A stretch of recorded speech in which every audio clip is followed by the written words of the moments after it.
प्राणारामं निखिलजनकं सर्वशेषावतारं विश्वप्रेमणा पुलकिततनुं विश्वजीवानुकूलम् आर्तत्राणं परमशिवदं शान्तरूपमभिरामं राधास्वामीश्वमहिंधरं सद्गुरुं त्वां नमामि।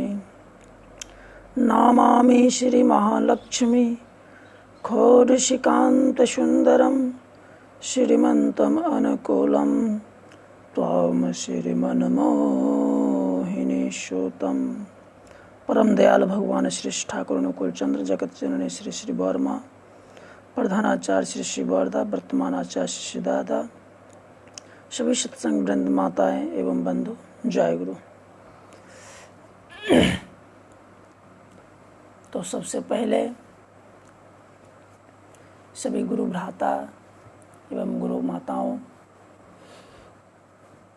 के लिए मैं परमपिता से अच्छे स्वास्थ्य के लिए मंगल कामना करता हूँ। आप स्वस्थ रहें और मस्त रहें। तो आज का जो आलोच्य विषय है वह है सफल जीवन का रहस्य क्या है। किस प्रकार के जीवन को हम सफल जीवन कहेंगे।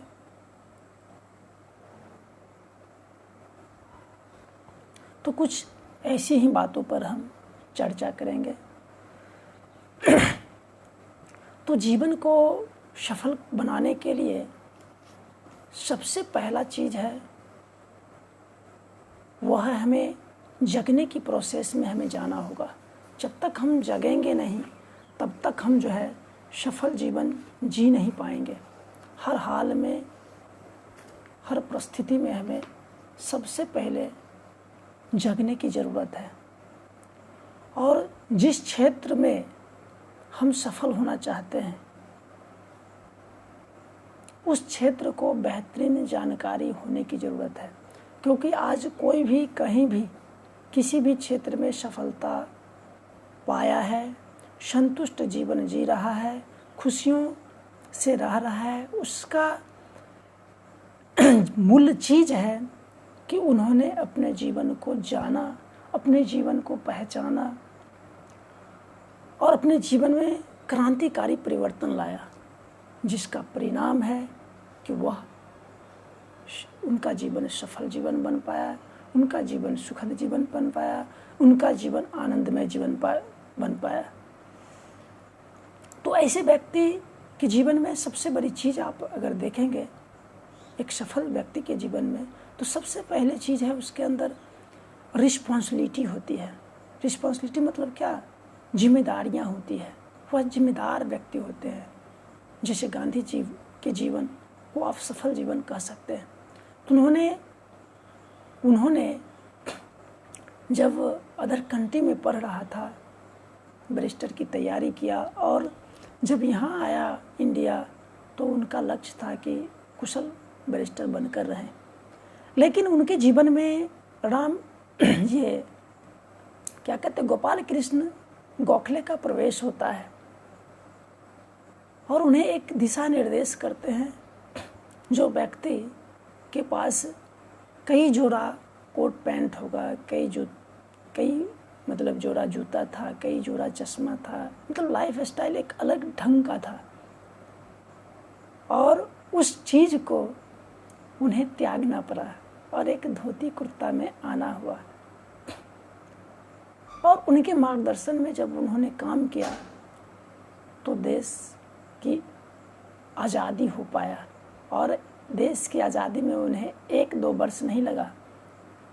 आप गौर करके अगर देखें तो लगभग 1915 के बाद उन्होंने देश की आज़ादी में तुल गए थे और 1947 में देश की आज़ादी होती है। तो लगभग 47 वर्ष है।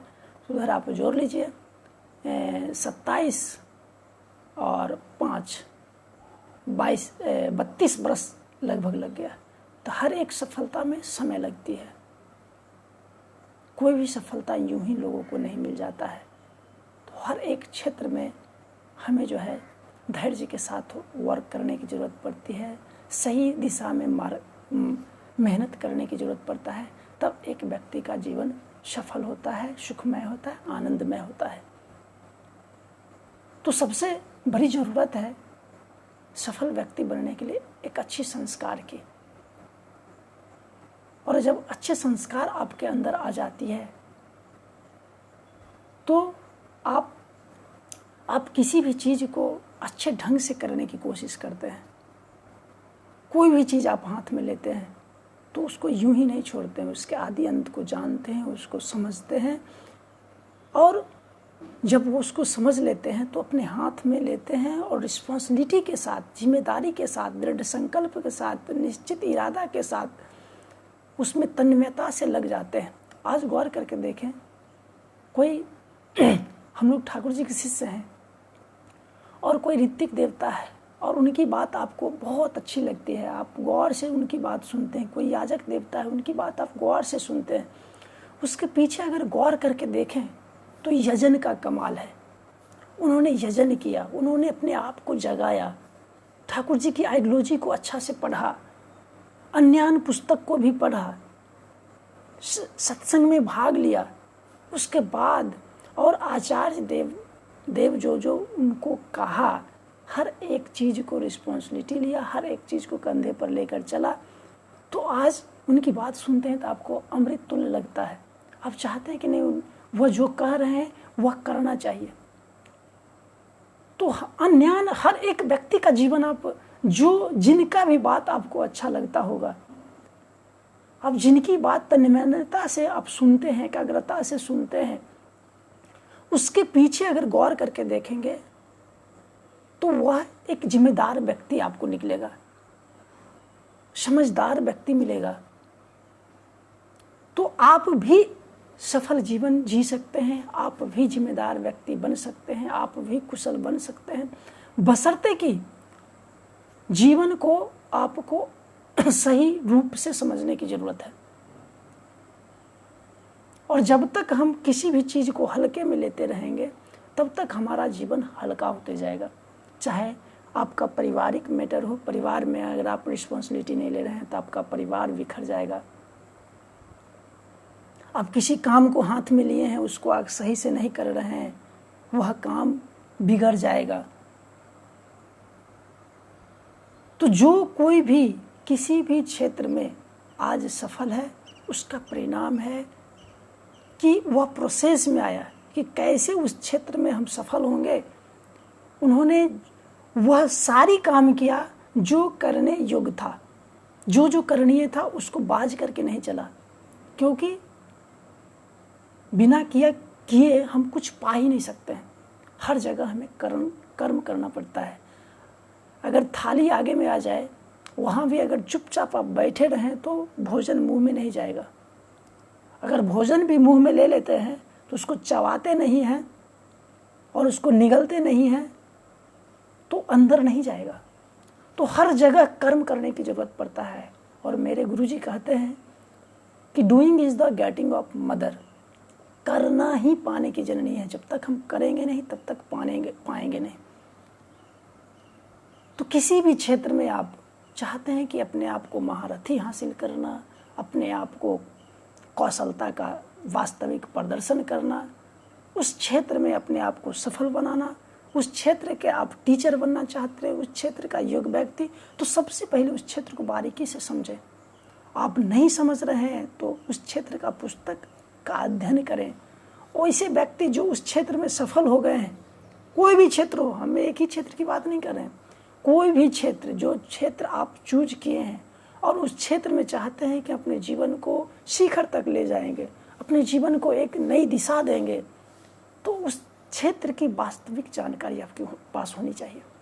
बेहतरीन नॉलेज ही आपको बेहतर बना सकता है, और जब तक बेहतर नॉलेज नहीं रहेगा आप बेहतर नहीं बन सकते हैं। तो सबसे पहले ज़रूरत है हमें जगने की। हम जिस क्षेत्र में जग जाते हैं उस क्षेत्र से हमें प्रेम हो जाता है, और जब हमें प्रेम हो जाएगा और वास्तविक प्रेम जब हो जाएगा तो उनसे अटैचमेंट होती है, हमारी लगाव हो जाती है। हम उठते बैठते रोते धोते हम उसी के बारे में सोचते हैं। और जब ऐसा करने लग जाते हैं तो हमारे अंदर भक्ति भाव आ जाती है। और जब किसी चीज़ को अगर भजने लग गए, आप चिंतन करने लग गए, उसी के बारे में अगर सोचते हैं तो वह आपको करीब दिखने लग जाता है और उसी क्रम में हमें सफलता मिल जाती है। आज कोई IAS ऑफिसर है तो उन्होंने ग्रेजुएशन किया होगा, ग्रेजुएशन करने के बाद उन्होंने UPSC फाइट किया होगा, लगभग 4 से 5 साल तैयारी किया होगा अच्छा से, या हो सकता है 7-8 साल भी लग गया होगा। उसके बाद आज कोई IAS ऑफिसर है, कोई IPS है, कोई IFS है, कोई साइंटिस्ट है। तो साइंटिस्ट किस प्रोसेस से बनेंगे, उस प्रोसेस को उन्होंने फॉलो किया, इसलिए वह आज साइंटिस्ट है। कोई डॉक्टर हैं तो डॉक्टरेट हासिल किया पहले, वह जो कोर्स करना चाहिए वह कोर्स किया। कोई आज एथलीट है तो उन्होंने अभ्यास किया उस एथलीट का। कोई आज एक्टर है तो वह भी उस प्रोसेस में गया कि हम एक्टर कैसे बनेंगे, और जो जो करणीय चीज था उसको किया, आज वह एक्टर है। तो कोई भी क्षेत्र हो, आज बहुत लोग हैं जो मतलब अपने मूल चीज को छोड़ता जा रहा है। जैसे कृषक का कार्य है वह छोड़ रहे हैं, लेकिन उसी में से कुछ लोग हैं जो सफल हो रहे हैं। उसी में से कुछ लोग आज सफल हो रहे हैं। उसका कारण है कि उन्होंने किसी कार्य को समझा, जाना, और दूसरा में उसमें सफलता भी हासिल कर रहा है। आज हम लोग गौर करके देखें, चाहते हैं कि गाय की दूध अच्छी मिले, लेकिन गाय पालन करना लोग छोड़ दिया। पहले घर घर में गाय हुआ करता था। हम चाहते हैं अच्छी फसल हो, लेकिन हम खेत को अगर सही से जुताई कुराई नहीं करें, समय से उसमें बीज नहीं डालें, समय से उसका खरपतवार नहीं निकालें, समय से उसमें खाद्य पदार्थ का प्रयोग नहीं करें, समय से उसका कटाई नहीं करें, तो वह कैसे प्राप्त होगा। तो हर जगह हर एक चीज़ में प्रोसेस होता है, और उस प्रोसेस को फॉलो करता है तभी लोग उस क्षेत्र में सफलता पाता है। एक माँ भी माँ बनती है, उन्हें भी 9 महीने धीरज धारण करना पड़ता है और हर एक दुख दर्द को सहन करना पड़ता है, उसके बाद वह माँ बन पाती है। हर जगह कोई ऐसा क्षेत्र नहीं मिलेगा जहाँ बिना कर्म किए कुछ पाया जाता है। तो कर्म का अनुसरण करें और समर्पण का भाव, कोई भी क्षेत्र आप चूज करें उसमें समर्पण का भाव आपके अंदर आनी चाहिए, और उनमें लगातार कर्म करने की जरूरत है। जब भी आप लगातार करेंगे उस चीज को, धीरे धीरे आप उसके बेहतर जानकार हो जाएंगे, और जितना बेहतरीन जानकारी आपको उस क्षेत्र में आती जाएगी उतना बड़ी सफलता आपके हाथ में लग जाएगी। तो सबसे पहले हमें जगने की जरूरत है। जब तक हम जगेंगे नहीं, हम अपने परिवार के सदस्य को जगा नहीं सकते हैं। और परिवार के सदस्य, हर परिवार अगर जग जाए तो समाज जग जाता है, समाज जग जाए तो राष्ट्र जग सकता है, राष्ट्र जग जाएगा तो पूरे विश्व जग सकता है। तो हर एक व्यक्ति का जिम्मेदारी बनता है पहले खुद को योग्य बनाना, खुद को हर तरह से कुशल बनाना, खुद को एक जिम्मेदार व्यक्ति बनना। तो आप एक पथ प्रदर्शक का काम कर सकते हैं। अगर किसी क्षेत्र में आप सफल हैं तो जो अनसक्सेसफुल लोग हैं उनके लिए आप सफलता का द्वार खोल दिए। आपसे उनको प्रेरणा मिल सकता है, मोटिवेशन मिल सकता है कि वह व्यक्ति देखिए कि ऐसे ऐसे काम किए हैं और उस क्षेत्र में सफल हो गए। तो आप उनके लिए मार्गदर्शन का काम कर सकते हैं। वो आपसे पूछ सकता है कि भाई इस क्षेत्र में आप कैसे सक्सेस हुए, उसका जरा प्रोसेस बताइए। अगर आप उस क्षेत्र में सक्सेस हैं तो उसमें उस क्षेत्र की बेहतरीन जानकारी होती है आपको, आप उसके बारे में अगर बता देते हैं, अगर वह उसी तरह उसी प्रोसेस से अगर काम करता है, उनका जीवन भी उस क्षेत्र में सफल हो जाता है। हर दिन हर पल वह आपका नाम लेता है, और जब तक इस दुनिया में रहेगा तब तक नाम लेगा। तो आप मार्गदर्शन कब करेंगे किसी का? जब उस क्षेत्र की बेहतरीन जानकारी हो, जिस क्षेत्र में आप सफल होना चाहते हैं। आज जैसे कोरोना का जैसे माहौल है, तो हमें स्वास्थ्य नीति का पालन करना बहुत ज़रूरी है। जो लोग स्वास्थ्य सदाचार का पालन नहीं कर रहा है, वही लोग जो है आपतग्रस्त होता है, वही लोग परेशानियों में चले जाता है। तब विधि को छोड़ कर नहीं चले। रोड पर एक्सीडेंट कौन होता है? जो रोड रूल के नियम को फॉलो नहीं करता है, राइट लेफ्ट का ख्याल नहीं रखता है। कभी कभी दूसरे कारण भी हो जाता है, लेकिन हम अगर रूल का फॉलो करेंगे तो हमारे साथ ज़्यादा घटनाएं नहीं घटेगी, हम एक्सीडेंट नहीं होंगे, हम असफल नहीं होंगे, चाहे क्षेत्र कोई भी हो। तो सबसे पहले ज़रूरत है हमें रूल फॉलो करने का, फिर हमारा जीवन तो सफल होगा ही।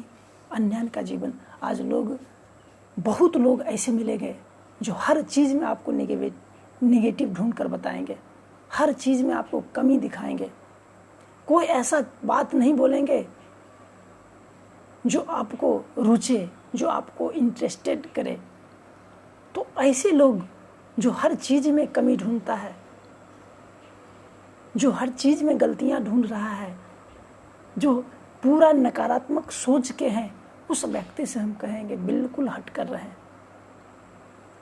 तभी आपका जीवन सुंदर होगा, सुखमय होगा। अभी भी लोग कह रहा है कोरोना नहीं है, लेकिन कई लोग मर रहा है। इस चीज़ को आप देखें तो जो नियम है उसको पालन करें। और सबसे पहले हम कहेंगे कि सवेरे उठने का आदत डालें। हर लोग सवेरे उठें, सवेरे स्नान आदि करें, कुछ हो सके तो टहल लें, कुछ एक्सरसाइज कर लें, कुछ योग कर लें। इससे आपका शरीर स्वस्थ रहेगा, ह्यूमन सिस्टम स्ट्रॉन्ग रहेगा। कुछ ध्यान करें। उसके बाद कम से कम लेटिन जाने से पहले या बाद में 2 गिलास शुष्क गर्म पानी जरूर डालें आप अपने बॉडी में, सुबह और शाम खाली पेट में।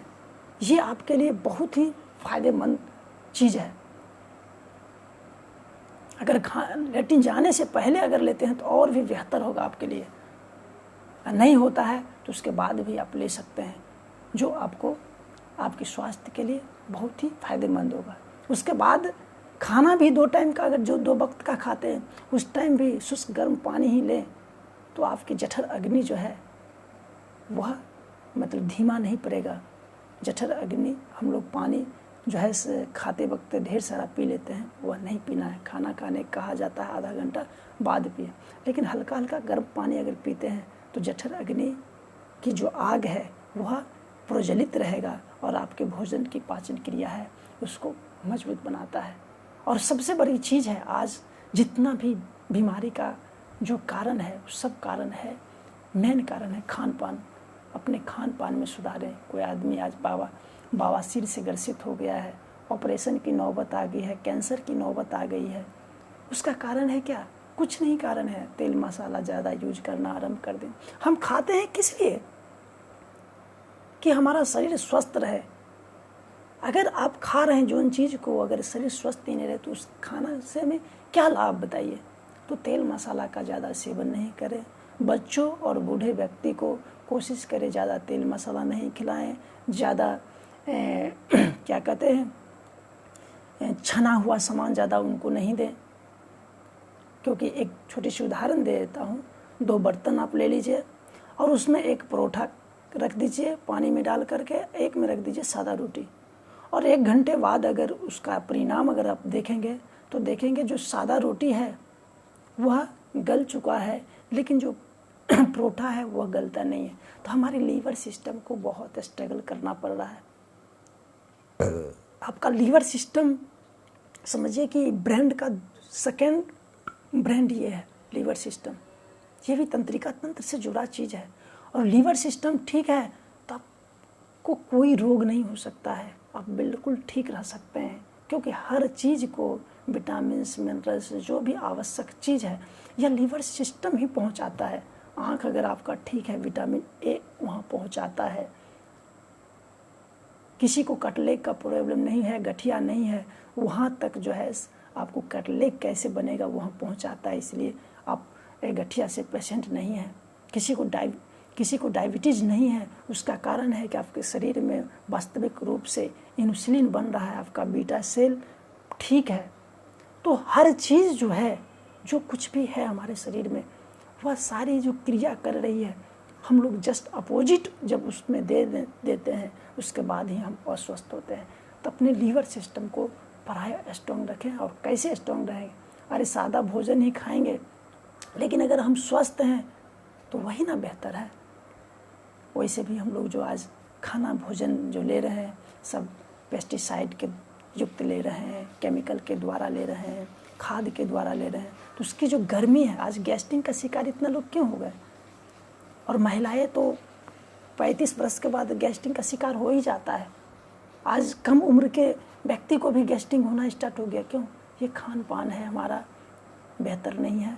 और जब तक आप स्वस्थ नहीं रहेंगे तो किसी जीवन में सफल भी हो जाते हैं तो उसका मज़ा उतना नहीं ले पाएंगे। आप IAS ऑफिसर बन गए, साइंटिस्ट बन गए, डॉक्टर बन गए, बहुत बड़े खिलाड़ी बन गए, बहुत बड़े अभिनेता बन गए, बहुत बड़े नेता बन गए, लेकिन अगर स्वस्थ नहीं है तो आनंद उपभोग नहीं कर पाएंगे। तो सबसे पहले ज़रूरत है हमारा शरीर कैसे स्वस्थ रहे, और सब लोगों को बताएं। आज लोग घर का खाना कम, बाहर का खाना ज़्यादा। देखिए रेस्टोरेंट कितना खुल गया है, उसका क्या कारण? क्यों खुला? हम लोग वहाँ जाते हैं, इसके कारण तो खुला। जंक फूड, फास्ट फूड, मतलब इतना बड़ा लिस्ट आपको धरा देता है कि आप देख नहीं पाते, समझ नहीं पाते हैं कि क्या है नहीं है। तो वो सारी चीज़ जो पहले बनाकर तैयार रखती है, समझिए उसमें भी केमिकल का इस्तेमाल किया जाता है। और वह भोजन अगर खाएंगे आप तो आप रोगग्रस्त होंगे। आज कोरोना से कम मर रहा है, हार्ट फेल हो जाता है। सुनता है कोरोना हो गया, हार्ट ही नहीं काम करता है, पहले से हार्ट ब्लॉकेज रहता है। हमारे खान पान के कारण मतलब जो है हार्ट जो है ब्लॉकेज रहता है, जिसके कारण जो है तुरंत ब्रेन हेमरेज तक हो जाता है, कोमा में चला जाता है, बहुत तरह की परेशानी आ जाती है। तो सबसे पहले आप अपने स्वास्थ्य की रक्षा करें, स्वास्थ्य सदाचार का पालन करें। देखिए सदाचार में 3 चीज़ बताई गई है: शारीरिक सदाचार, मानसिक सदाचार, आध्यात्मिक सदाचार। शारीरिक मतलब शरीर को हर तरह से स्वस्थ बनाना है, तो खान पान पर ध्यान देना होगा, कुछ एक्सरसाइज करना होगा, कुछ व्यायाम करना होगा। मानसिक सदाचार, अच्छी पुस्तकें पढ़ें, अच्छे ऑडियो वीडियो सुने, अच्छे लोगों से संगति रखें, हर हमेशा अच्छे सोचें, मानसिक संतुलन रहेगा। क्योंकि आज की डेट में ज़्यादा करके मानसिक संतुलन भी बिगड़ रहा है। और हमारे यहाँ अंडर एम्प्लॉय ज़्यादा लोग हैं, और ऊपर से टॉर्चर होती है जिसमें संतुलन बिगड़ती है, उससे भी डायबिटीज़ लोगों को हो जाता है तनाव से ग्रस्त होने के बाद। तो मेंटलिटी आप हमेशा मजबूत रखें, दूसरे की बात को अपने तक पहुंचने ही नहीं दे। समझे कि वह बीमार व्यक्ति है इसलिए मुझे अनाप शनाप बोल दिया, तो क्या मैं बीमार बनना चाहूँगा? मैं बीमार नहीं बनना चाहता हूँ, इसलिए उसकी बातों को मैं ध्यान नहीं दूंगा। सबसे बेहतर चीज़ है दूसरे की बातों को अपने ऊपर अटैक होने नहीं दे। इस कान से सुने, इस कान से निकाल दे जो आपके लिए अच्छी चीज़ नहीं है। और जो अच्छा है उसको अपने अंदर पचाएं, उस पर आप चलें, उसको फॉलो करें। जीवन आपका सार्थक होगा, सुंदर होगा, सुयश होगा। ये बात दिमाग में हर हमेशा रखें। सुंदर महल में ही लोग रहना पसंद करते हैं।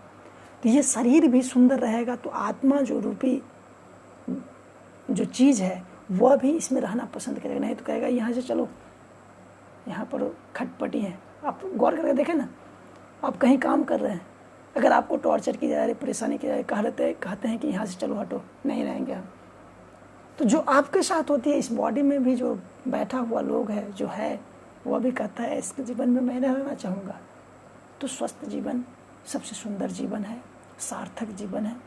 तो स्वास्थ्य नीति को छोड़कर आप नहीं चलें, उसको इग्नोर नहीं करें। स्वास्थ्य ही सबसे बड़ी चीज़ है। स्वस्थ हैं तो सब कुछ बढ़िया है, अगर अस्वस्थ हैं कुछ भी बढ़िया नहीं है। एक बार याद रखिए, प्रेम की परिभाषा देता हूँ, आपसे प्रेम तभी लोग करेगा जब आप स्वस्थ हैं। अगर स्वस्थ नहीं हैं तो एक दिन आपको कहेगा, 2 दिन कहेगा, तीसरा दिन आपको पूछने भी नहीं जाएगा कोई, चाहे कोई भी पर्सन हो। मैं हर एक व्यक्ति के बारे में कहता हूँ आपको। तो सबसे पहले आप अपने स्वास्थ्य नीति का पालन करें, स्वस्थ रहें, सजग रहें, अलर्ट रहें और हर तरह से अपने आप को मजबूत बनाएं। इसी शब्दों के साथ आप सभी के लिए परमपिता से मंगल कामना करता हूँ कि आप लोग स्वस्थ जीवन जिएं, आनंदमय जीवन जिएं और दूसरों को भी स्वस्थ जीवन जीने में मदद करें, आनंदमय जीवन जीने में सहायता करें। जय गुरु।